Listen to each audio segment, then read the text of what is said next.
మంత్రి ఉత్తమ్ కుమార్ రెడ్డి మాట్లాడింది ఏంటంటే, ఒకప్పుడు కేటీఆర్ దావోస్ పర్యటనకి వెళ్ళినప్పుడు అప్పుడు కౌంటర్ ఏంటి, ఈరోజు అదే దావోస్ పర్యటనకి ముఖ్యమంత్రి రేవంత్ రెడ్డి వెళ్ళింది కదా, మరి దానికి వివరణ ఏంటి, ఏం చెప్తావు?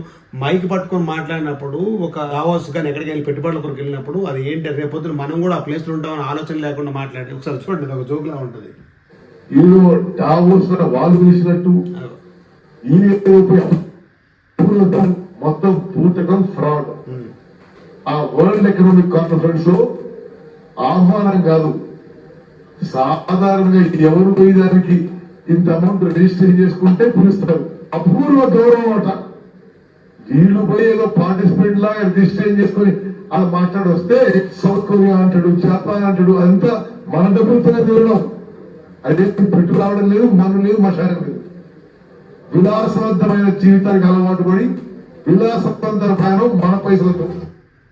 ఇది ఎవరి కోసం అన్నారన్నది అప్పుడు అన్నది ఇప్పుడు వీళ్ళకి వర్తిస్తుందని చూడాలి.